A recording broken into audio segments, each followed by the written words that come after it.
Welcome, everybody. I'm Will Macleod. I'm hosting our session today. We're going to give it a minute or two just for the final few people to join, and then we'll kick off. So thank you for being so prompt. 1 minute past 9. Yeah, World Food Day today. Happy World Food Day to all of you. We'll talk a bit more about that in a minute. Okay. You're in the right place, so be reassured. You've got the right link. You found us if you're here. And we'll start in a second.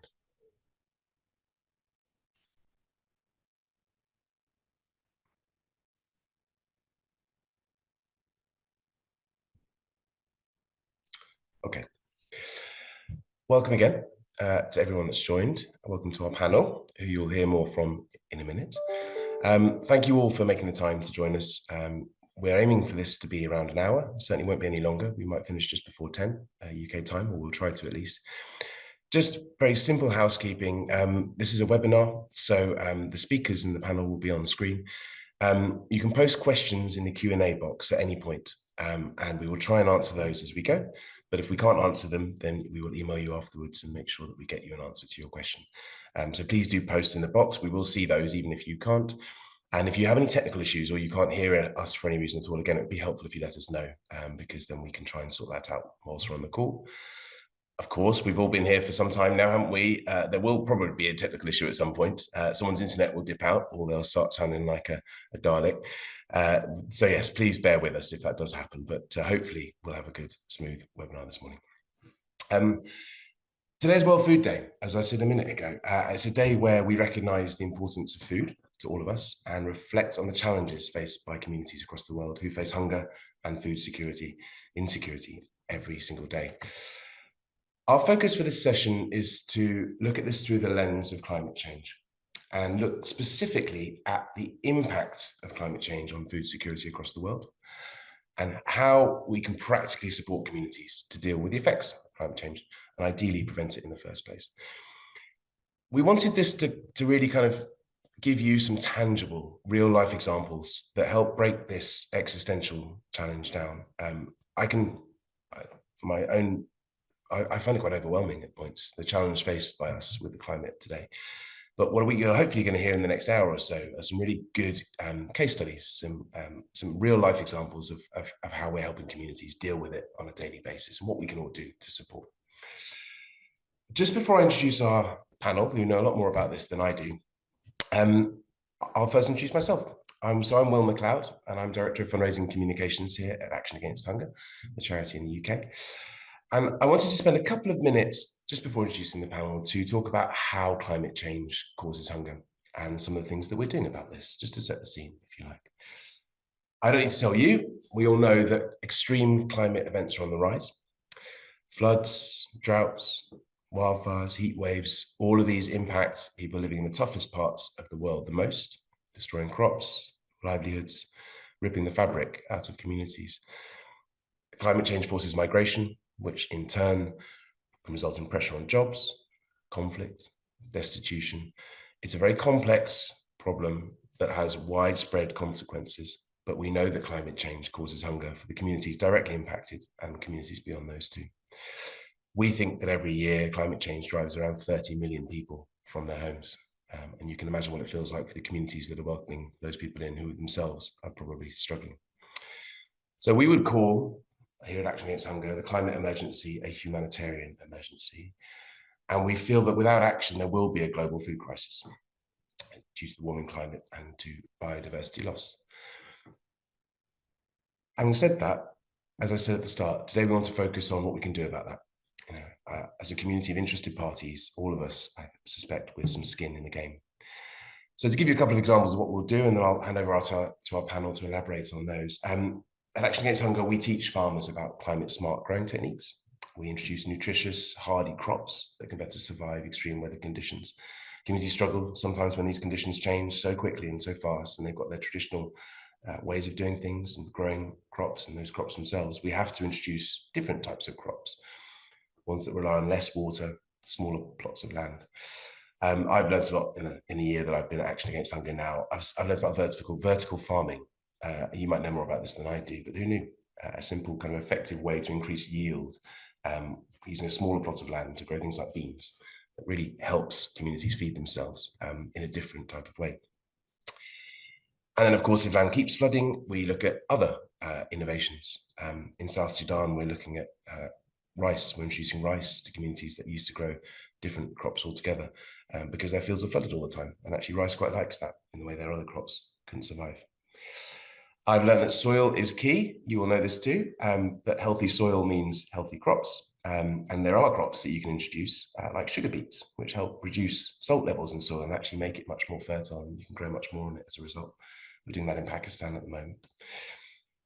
And I think just a further reflection on this, for me, it's really interesting the kind of marriage of old and new here. So I was reading on the training this morning to work that in Uganda, we're creating cooperatives. It's one of the oldest forms of organised labour to help farmers rent larger plots of land and negotiate fairer prices for them at market. Cooperatives have been around a long, long time, but we can support communities to organise themselves in a different way to get more for their food.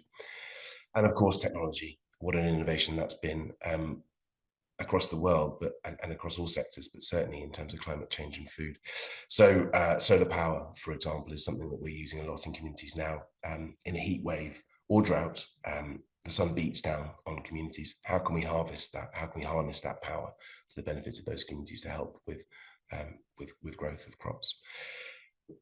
Satellites, of course, again, a big innovation, but interestingly, we're doing this in the Sahel region of Africa, one of the driest regions on the areas of the world, spanning 6-7 countries across Central Africa. And we're using satellites and real-life data collectors on the ground to help alert pastoral herders to drought caused by climate change. And this is a real-time alert system so that they know, when a drought is imminent and where they can get better grazing land for their livestock. We can forecast a lot of this now, again, using computer programming, AI, earth science, and social and economic kind of models to prevent climate change and anticipate where it's going to hit so we can warn communities. All of this is possible. It's well within our capabilities. The key is, of course, making it happen. And that's where colleagues across the world come in. So let me introduce our panel. On the call today, we have Arnfinn Onis from the Soneva Foundation, Ajazwi Acharya, our country director from Nepal, and Louis Bedwell, who's the business unit lead at Future Food Movement. We've purposefully brought this panel together. Everyone comes at this from a different angle and has different contributions to make to this challenge. So hopefully you find the next half an hour or so interesting. We'll be having a conversation in that time. As I said, please remember to put any questions that you have in the chat, because we will come to those throughout and at the end. We'll then pause and then we'll ask the panel for final reflections before we go on with the rest of our days. So I'm going to kick off now with our first question for Ajazwi. And it's probably worth saying at this point that we've heard worrying reports of flash floods and landslides that have killed hundreds of people in Nepal in recent weeks, directly attributable to climate change. So thank you so much for joining us, Ajazwi, what must be an incredibly difficult time for you and the team. We really appreciate it. My question for you is, day to day, your team are working on the ground, developing and implementing solutions to tackle hunger and ensure sustainable food systems. Can you tell us a little bit more about this and give us some examples of what this looks like in practice? Thank you, Will. Can you hear me well? Yes, we can. Yes, and hello everyone, and namaste and happy World Food Day. I'm really happy to be part of this the speaker and part of this webinar, especially in this time where I could share our experience from Nepal as well. The climate crisis, exactly what we are seeing right now. And yes, indeed, in this recent week, there has been more than 200 deaths. And this month, we are planning to respond to 900 individual beneficiary households this month itself directly. And the area that we are working right now is one of the 71 municipalities declared as emergency for next 3 months. So all that we are doing on the field and that I'll be sharing and talking today is part of the climate crisis, I would say, but also the crisis that we are facing as a result of the climate practically. And I would like to share a little bit on what we are doing and what happened to our project, right? Everything washed away with the flood or where we are. It's been crazy, like highest rainfall documented in last 22 years. That itself is a climate crisis, right? Uh, we have been working in this area for last 2 years with one of our very important project called Bamboo Project, which is I call it a power project, promotion of women empowerment and resilient livelihood. So we are kind of working in this area where we started as a gender and climate kind of project initially as these women being disproportionately affected by hunger and climate.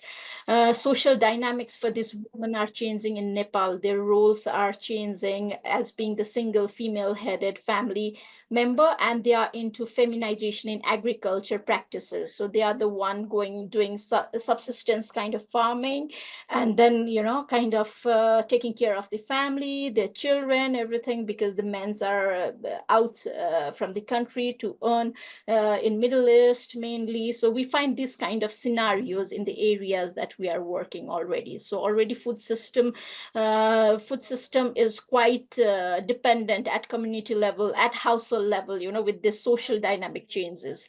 Now, the overall how we are working around this climate and food system is around the four major components. One is we are promoting bamboo, and one of the reason that we chose bamboo was on its nutritional benefit, but also economic opportunities and environmental advantages that we had.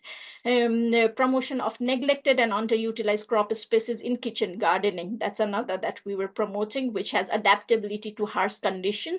And third was on business models. So training this woman to be able to link with the market and also to diversify their income sources and open up to new markets. So that's the third part. And fourth is working hand in hand with local government and farmers group, like women cooperatives that I was hearing Will mentioning before. Like we do work with female cooperatives in this project, where they are part of them. They are also part of creating the business plan for this group, and some of them come with a business model linking with the market.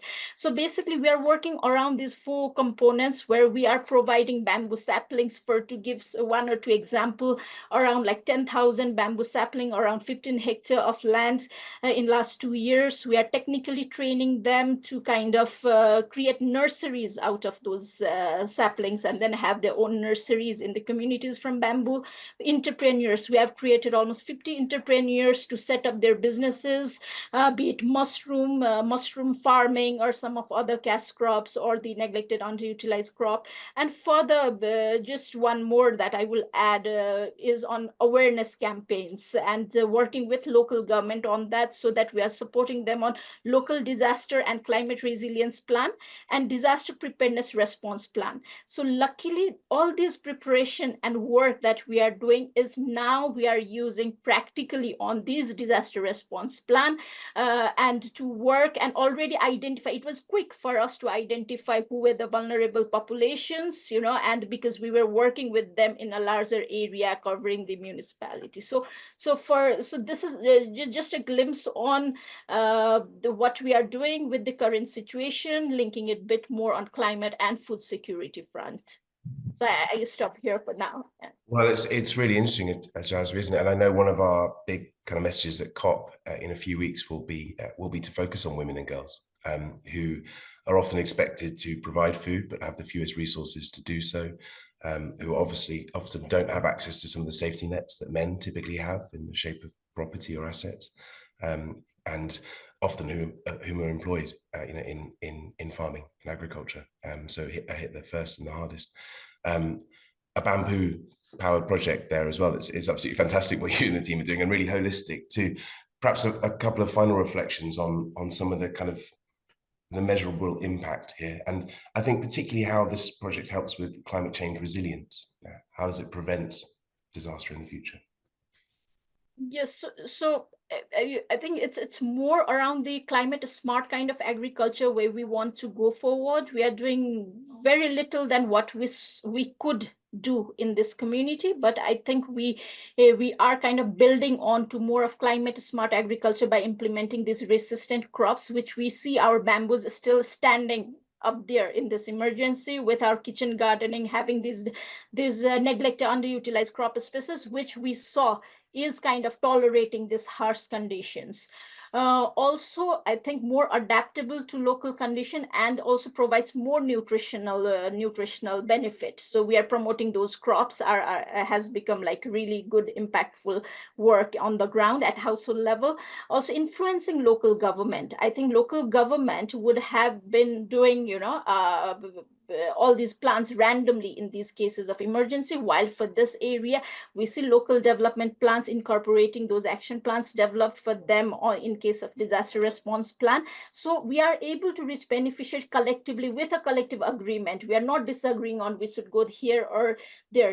They are quite clear with the planning that we have done. So I see those as like impacts in terms of improving nutritional outcome of this woman with dietary diversity in income generation.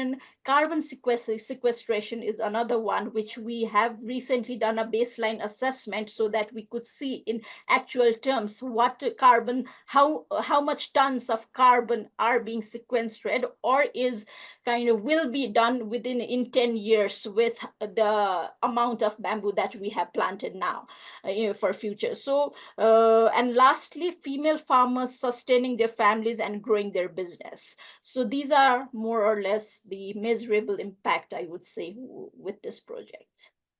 Brilliant. You set the scene brilliantly there, Jasvi. Thank you. And I should say to all those listening, we can share some pictures of the farms and the communities that Jasvi is talking about after the call as well, so you can see what this looks like in practice.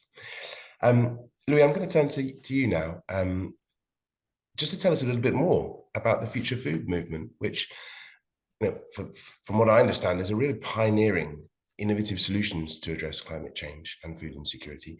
Could you share a little bit more about your mission and how you're working to achieve this? Sure. Thanks, Will.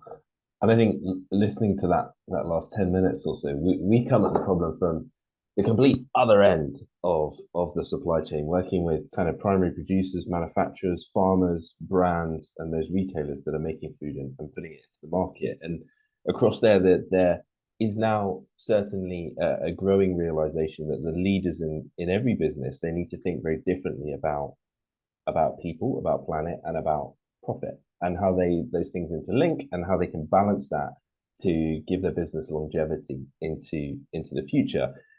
Kind of focusing on climate and sustainability and health and nature and all the things that go with it is now not just kind of the right thing to do. It's now the smart thing. It's now the smart thing from a business sense. And that's where Future Food Movement come in. So we equip the food industry. We work predominantly in the UK and Europe. We cover about 60% of the UK grocery market and businesses with kind of just touching about 150 billion of revenue. So a big chunk of the market. And we give them the skills, the knowledge, and the networks to help them confidently navigate the climate crisis. And I might talk about confidence quite a few times. One thing we focus on, and this maybe came out a little bit in the pieces before, is this climate skills gap. We often see inaction or pushing away of kind of action on these topics, not because people don't want to, it's because they don't necessarily know how to. And if they don't know how to, and if they don't, they can't do that with confidence, they can't navigate the risk that might come with making the investment or changing their products or speaking to the consumers in a very different way. So that's at the core of what we focus is this climate skills gap. But we recognize the challenge of kind of climbing that mountain, of getting people to change their behaviors, of changing their business models, but also actually to make tangible impact on the market. But kind of with anything, these big challenges come with huge opportunities. And I think our real strength is about how we bring the industry together to kind of learn from each other, but also to learn from experts and to share ideas. And I think it's, when we think about climate and business, it's probably one of the only topics that businesses are very happy to talk to each other about. And we might describe it as kind of a pre-competitive space. It's not a topic where somebody is going to win. kind of, we either all fail together or we all win together. It's not a one against. So I think, you know, what we do is about practical training, closing that climate skills gap, and kind of building climate ready talent that sits in those organizations. So building those future leaders of tomorrow. So we very much focus on, whilst we need to get buy-in from the boards at the top of these businesses to make our changes, it's actually those kind of rising stars within the business that we really put our attention on. It's about making these businesses kind of climate ready and future fit for the future. Thanks, Louis. I mean, yeah, it's really interesting actually, and the confidence, as you say, is key, isn't it? Because it can be very hard to navigate this. But I love what you're saying there about the kind of the fact that actually businesses can unite behind this as well. The competition is kind of left at the door when it comes to climate, which is brilliant to hear. Think about the theme of today. Can we get a couple of practical examples from you? Yeah. What this looks like in practice? Yeah, sure. So I think three big examples to talk about of some of the work we do. And I think about the last week. So we ran a leadership day on climate for 20 senior directors in they're the world's largest sandwich manufacturer. They make almost 1 billion sandwiches each year. Probably somebody in the UK is consuming their product on a daily basis. And the things they really care about are health, secondary, obviously, I think at the moment, but also climate.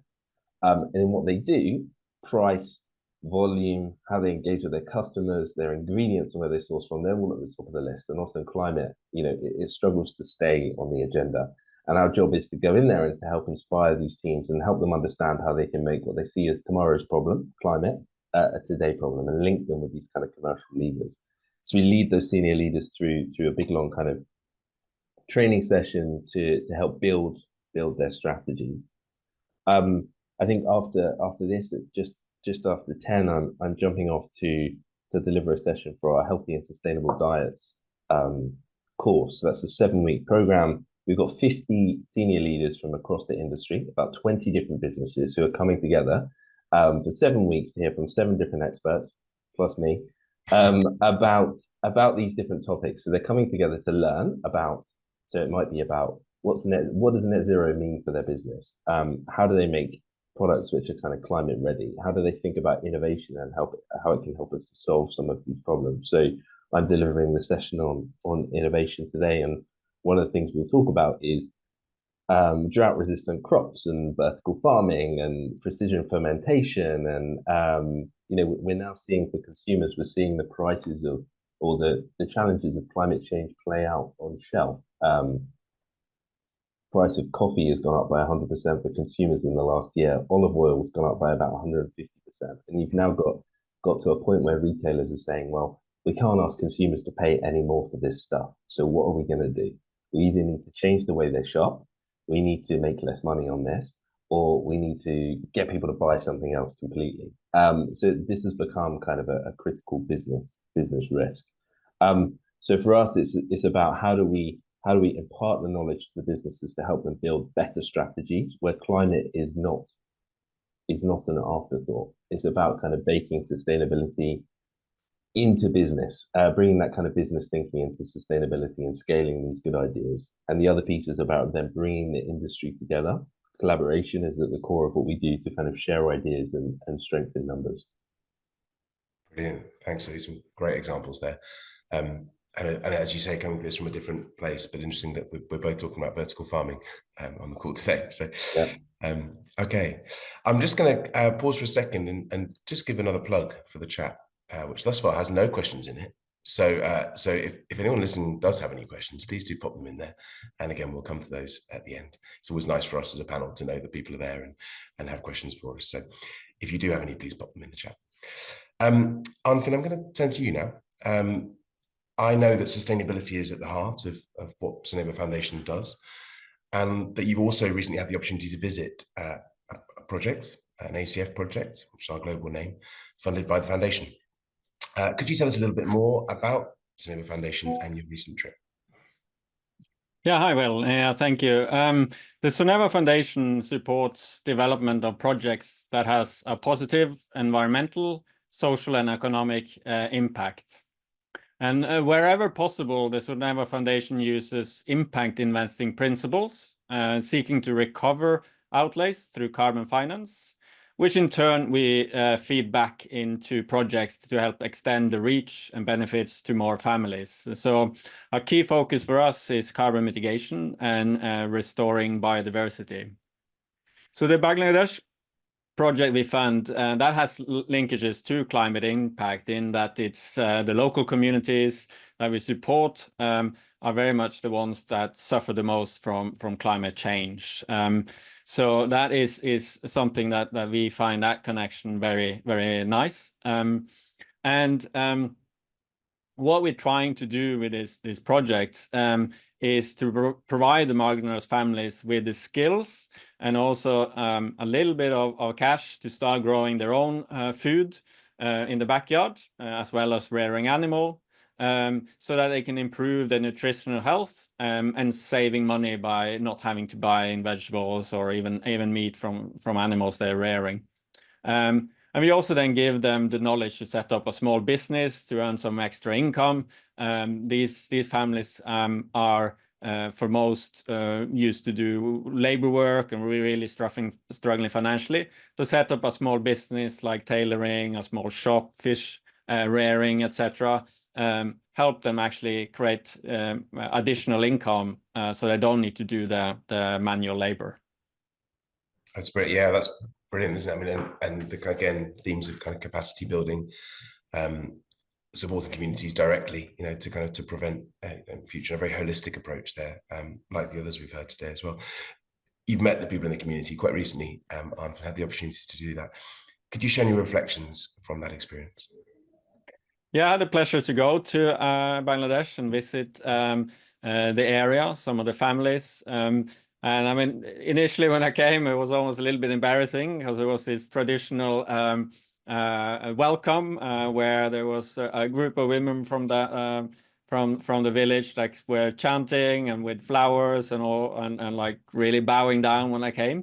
But it was really nice in the sense that it was a great expression of appreciation, that they really were appreciative of, for one, that I was coming, but also the support that we have provided. We have been supporting this area for 4 years, and it was great to see firsthand how those people live. You can see the area there is very prone to drought, but also very prone to waterlogging, which is they are affected by things out of their control and deforestation, other areas further up the rivers. So that is really nice to see that one helping those who are affected and really have an impact, and really to see how they were setting up the gardens, the farming, how they were growing a lot of variety of vegetables that they were used to eat. They was really expressing that now. Before they were struggling to eat, taking the labor jobs, they were struggling to buy enough food and often were eating maybe once a day, whereas now they had plenty of food, they had more variety, which gave them more energy and feeling healthier. And that was something that's really nice to see, that they could feel a difference in that both they're filling up, saving money, and also feeling healthier. Yeah, that's brilliant. And any particular families that you met that really you felt really showed the impact of the project?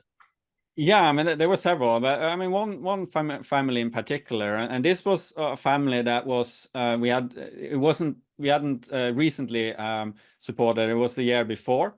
They had started with very little.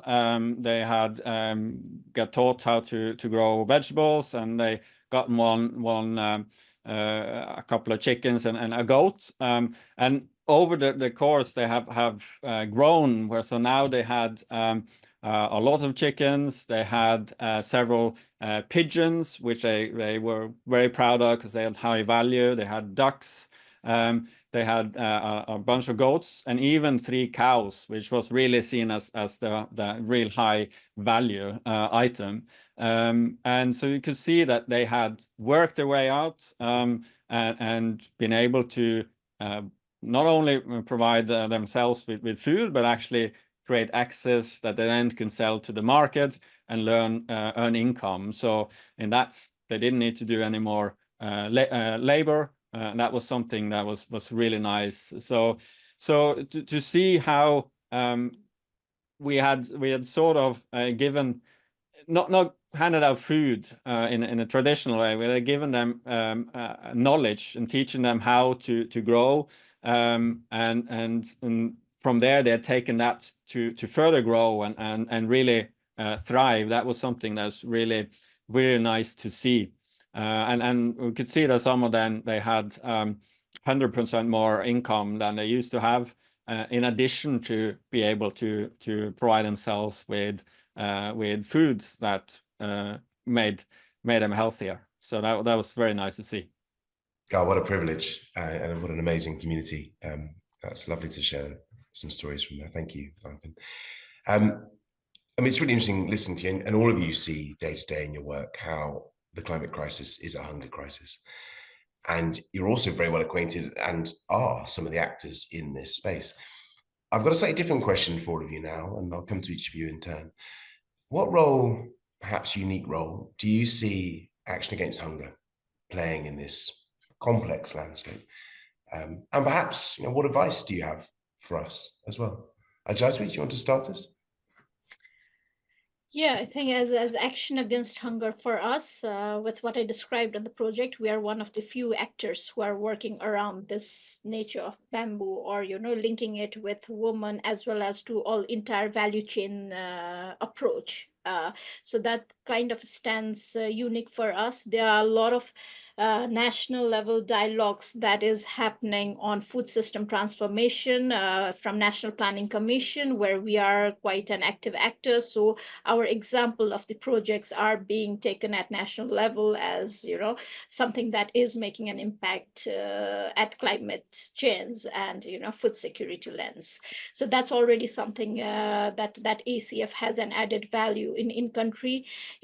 Also, we are building on the traditional practices. In Nepal, there are a lot of good traditional wisdom which is kind of fading away with the technology. So we are neither at the upfront of technology with enough resources, and also the what we had traditionally, we are kind of losing out. So I think one of the approach that ACF is doing at community level is how do we kind of preserve those traditional rituals and festivals linked to agriculture cycles and biodiversity, which is kind of leading to the sustainability approach. So for us, it's working with government is there, one ownership of the local government resources is there, but also at household level, what is convincing to them, we are able to touch that component and kind of share it as learning, and then share it up front. And thirdly is we work very closely with local partners, civil society. So we implement through local partners. So building their capacity from ACF side, bringing our expertise and other examples of Bangladesh and other countries to these learnings are also very, very much helpful and appreciated as one of the added value of ACF work in Nepal. Advice, in terms of advice for me, when climate change hits, it hit like what happened, like after 22 years of this this heavy rainfall, what happened, it's all of a sudden it becomes humanitarian. But the programming that we are doing should not be a humanitarian program to set up the and tackle this climate crisis. I think we need to have at least a substantial 3 to 5 years or 10 years of experience of investment to have this climate resilience set up, and it doesn't come easy. And we should not be disheartened with the failure of the project in 1 year with climate change happening. I give this example, this project that we are doing right now we consider success, but when we started, our first year was like a failure. All our bamboos died. I mean, we were left with just 20% of it. Seasonality was not right. Training was, so things gets delayed. There's a deadline. You have this donor. There are so many activities. Partners is doing it. Not everyone is well trained. But then we didn't give up. It came from community. We designed the project together with partner, together with community. They said these were the reason for our failure. Let's try it again. And this is the third year where we don't even have to train them. The communities are coming together with minimal input, and then they are creating and planting new sets of bamboos. So for us, I think one of the advice is these kind of projects where we are dealing with new innovation, trying new things in an area. Think it takes time. And so we should not just pull a project at the first sign of failure, but take this learning year on a year and to better them and pilot in other regions. So it should be kind of a scalable in other areas. So I think that's what I put it on the table. Yeah. Yeah, you've highlighted a really interesting point there around the kind of how humanitarian and kind of more development programs interact, and that we need both ultimately to really tackle climate change. But yeah, really interesting points. Arnfinn, what would your reflections be on the role that Action Against Hunger plays in this landscape? Well, I think there are some similarities in there. In my view, is that it's important to develop knowledge and skills in the local community, working with local partners and develop their skills and utilizing that and going away from the traditional of handouts, but to teaching skills. So it's a bit like if you give people a net, they can catch their own fish and do it well, rather than you give them a fish and then they don't get what they want. So having the knowledge and developing that knowledge is important. And then you will find also that within the communities, people will come up that will take that knowledge further. I mean, I can give one example from my visit, and one of the families that I visited, actually they have sort of become, because they had a bit larger garden than the rest, and they have become sort of a local training center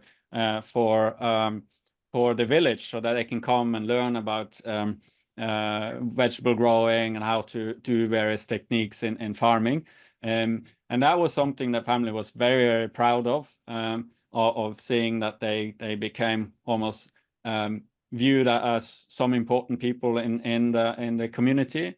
And you would have then people coming that weren't part of our project that would come there and get trained, so that you spread the knowledge further than just the direct impact we're having. So that is as a key thing, I think, to focusing on knowledge teaching and creating and improving a knowledge base.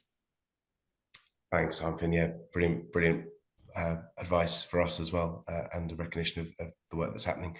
Louis, do you want to build on that?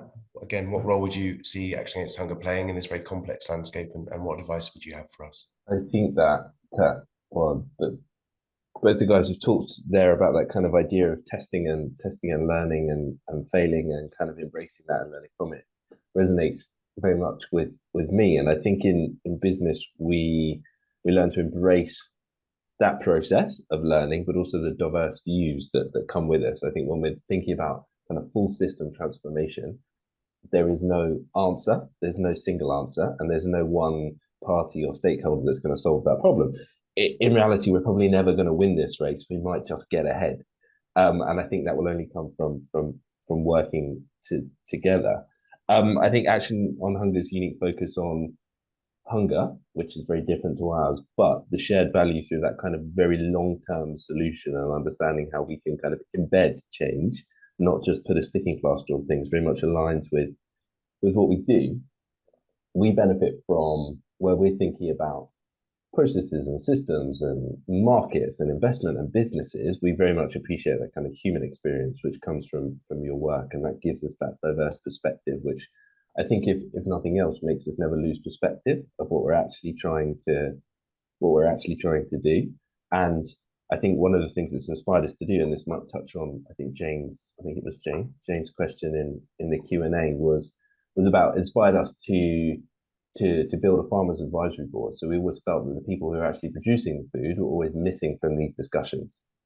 We always thought about the consumers and the retailers and the businesses, but actually listening to some of the work that Action on Hunger have been doing is well, behind all of these things there are people, and if we don't start at the beginning, then our solutions at the end are probably always going to be wrong or slightly misguided. So Now we have a farmers advisory board where on a bi-monthly basis, we bring those business leaders together with the farmers, and they can basically ask the farmers all of the questions they've been too scared to ever ask them, and just get much closer to the realities of what it means to actually produce food and the difficulties of producing food and the difficulties of transitioning to some of the things that we as consumers or retailers or brands or manufacturers are asking them to do. Actually, the stuff that we want them to do isn't necessarily possible, or it's very expensive, or it's very challenging, or it's going to take a very long time. So I think that's a maybe slightly left field answer, but I think that's one of the things that your perspective has maybe inspired us to do, is to think very much more about people rather than just numbers and businesses and processes. Thanks, Louis. That's, again, brilliant advice for us, and it's so great to partner on this together with you all. I'm mindful of time, and having put a shout out for questions, we've now got lots of questions that have come through, which is brilliant. So in a minute, we're going to pause and I'll try and answer some of those. I'm going to jump ahead a little bit now to a final question for the panel, some of which we've touched on already. My final question for this section of the event would be, what's next? How do we integrate our learnings from these projects across nutrition and health, and how do we turn them into tangible actions? Louis, you touched on this in your last answer, but I'll come to you first. Is there anything else you'd say on that? I think so. For us, kind of our long-term goal is to really drive this food system transformation that thrives on this low-carbon, sustainable, healthy economy. Our work together, again, it helps us bring this real human element to what we do, and that's often missing from the debate. So I think helping our team work really hard to turn the insight that we hear from people within the industry across the entire supply chain into practical insight that we can really give and embed into our businesses. Thank you, Louis. Ajazvi, again, what's next? What next? Get back to work and respond these also.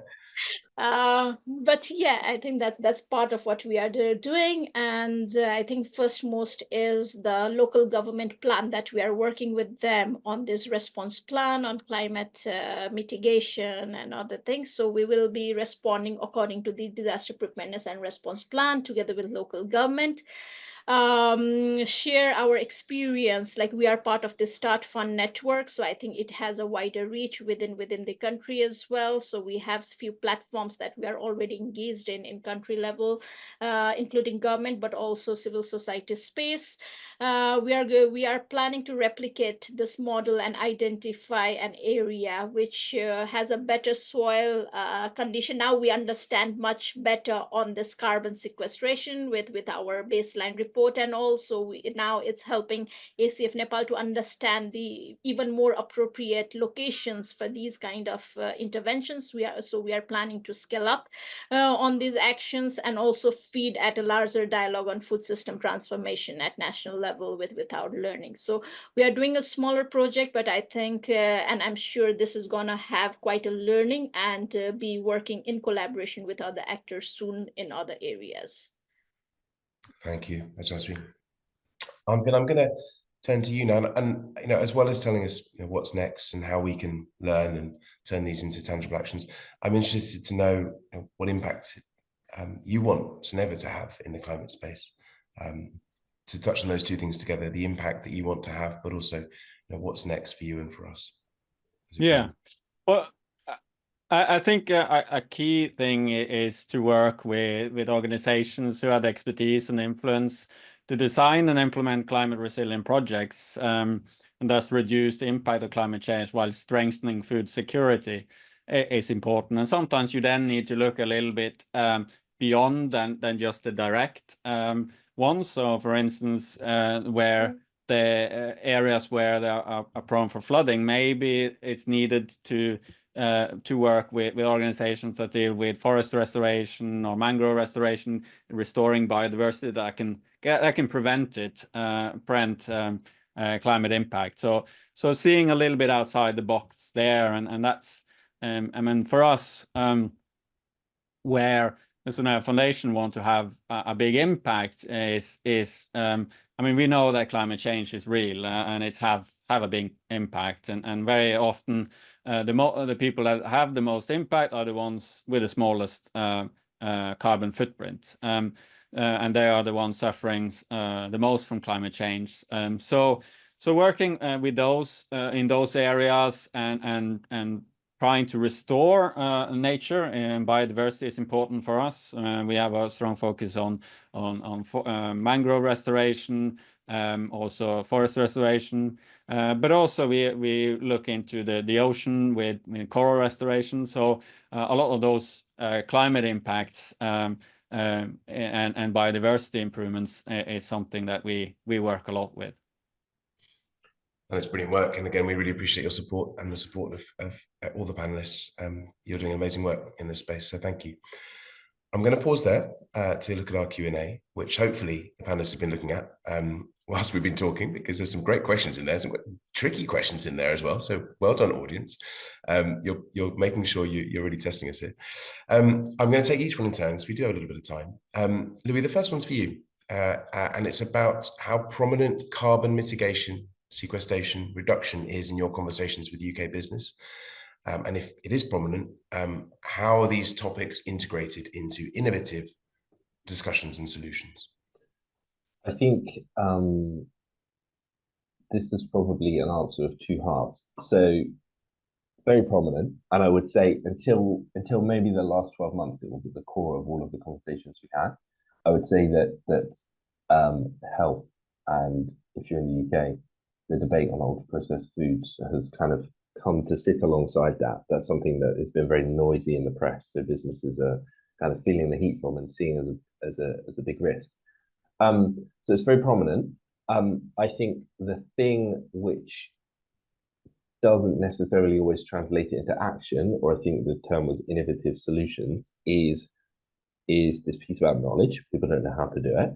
About priority, huge swathes of the food industry, certainly in the UK and Europe, they work on single-digit gross margins, ultra competitive, high revenue but low profit, lots of competing factors, of which kind of the attitude of doing the right thing just because you should is no longer strong enough.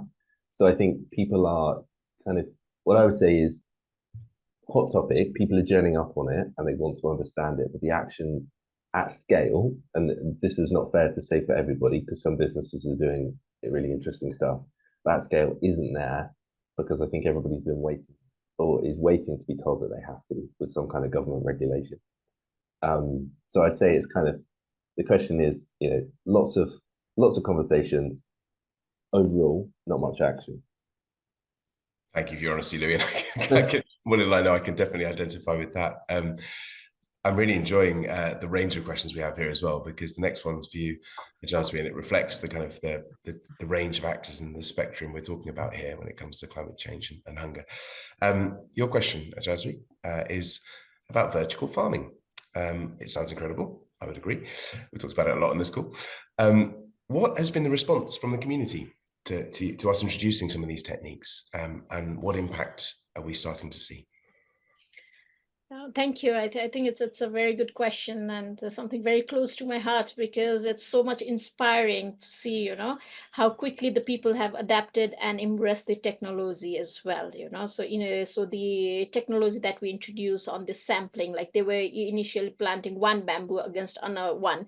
Now with the trainings and the skills that they have got with one saplings, they are making 15 to 20 saplings, coming out. So they see it as a new thing that they are capable of doing those things on their own, especially women. So community engagement is another one that came out like as a community pride and collaboration for them as a woman farmers group, that they are able to showcase on these learnings on that part. Environment wise, one of the things that I saw was mainly on the reduction of water uses, that they were very happy about, and the pesticide applications. So it was coming cheaper for them to maintain, and also contributing to healthy familiar local environment. So I think that these things were really fascinating to see and coming from them when you actually visit the field. Lastly, like what they like most is economic benefits that they are getting out of it. It's growing very fast growing bamboo. Like in 3 years time it could reach quite a height, and then they don't have to go far for their cattle to to feed their cattle, and they are utilizing it in many ways. So I think women are kind of more engaged on this part. So yeah, community feedback is coming really good. That feedback loop is so important, isn't it? I think that kind of that what we can learn from the community, because they're living and breathing and doing it every day. I'm going to ask you a very brief last question now, and then we'll ask panel for final reflections. There's a question here that asks, when looking for programs to support, what are your top priorities? Well, when we're looking for programs to support, I mean, the first thing we take on a hat of impact investing to seeing if a project can create some additional value that then can be reinvested in order to have even more impact. So that's one of the first criteria we have. We have very much a focus on the environment and also helping the communities. And that's where, for instance, biodiversity projects and carbon projects are very valuable in that you can create impact to the communities to reduce carbon emissions, and then get credits that we can then sell to the markets, and then put the money back into new projects or expand projects. I mean, we have a project in Myanmar on cook stoves. Really have fantastic impact for the communities. They reduce their wood consumption by half. The SOth goes down by 80%, so that really also have a health impact, and then reduces the deforestation. And from there we have carbon credits that we sell, and then we can invest in new projects. So impact investing principles is a key element for us. Brilliant. Thanks, Tom, for a very concise summary there. Thank you so much. Jane, we haven't been able to come to your question. We'll get back to you on that. And there's another attendee, a couple of attendees actually, that have asked things that we haven't had a chance to answer on the call, but we will come back to you following this with responses to your questions. I'm going to close this now or shortly. Just by saying thank you so much to everybody who's joined our virtual roundtable, to our guests for your contribution, but our panelists in particular. I've got a final question for each of you now. And I'm going to start with you, Arnfinn, because you had the mic last. Our aim is for everyone to have one key takeaway, a practical, tangible takeaway to share after this webinar. What would you like this takeaway to be? Well, I mentioned that climate change is real, and it has a big impact, and it might be sometimes difficult to see, especially in the Western world, where we live a little bit protected by it. But very often, those that are most affected by climate change are the ones that has the least to do about it. And that's something that is important to recognize. Marginalized communities have often the biggest challenge to overcome it. So by looking at climate change and seeing that it's real and finding ways to deal with that is a very important aspect. And that also comes in food security, is very, very connected to climate change. Thank you. Absolutely agree with that. Jaspreet, do you want to go next? What would your one takeaway be? One takeaway for me would be we need to work together. I think there are certain sectors, for example, private sector's engagement, that we see very, very less coming in a country like Nepal, where we are still tangling with the existing weaknesses in system till the time we are not addressing existing weaknesses at the community level, it is impossible to fight against this climate crisis that is happening. So I see in all this discussion, we kind of sometimes miss this private sector linking businesses. We can do just so much at community level, but to reach like market linkages, we can do a little. But when it comes to the climate crisis, it goes a lot beyond. And so I think we still need to fix the existing challenges in a country like Nepal, even Bangladesh, and to kind of move forward with climate innovation and tackle wider climate crisis. So I think it's more of working together, more stakeholder coming together, and then working around this issue. That's a really interesting point. You've talked about government and community and civil society, but yeah, that's the first time we've talked about business in the context of Nepal. And yeah, they're such an important actor in that space. Louis, final word to you. What would your takeaway be? I think that I would say that every business and every individual, kind of across that entire value chain, we all have a role to play in creating that better future for our food industry, which is not just sustainable but is also resilient. I think at the core of that, we've talked so much about it today, is both people and collaboration, but mostly commitment as well. Thanks, Louis. Absolutely. We're all in this together, aren't we? We really appreciate the time all of you have given to this discussion. And again, to our guests for joining us. I'm going to close now, and just by saying that we will share a recording of this after it's happened, with the consent of all of our distinguished panel, so that you can rewatch some of this that's been particularly interesting. We've covered a lot of ground, so hopefully that'll be helpful for you. And again, there may be some kind of follow-on information to share as well, about the topics we've discussed. So you can look forward to that landing in your inbox in the next few days. But thank you again for joining us, and yeah, happy World Food Day. Have a great day, everybody, and thank you again. Bye. Happy World Food Day.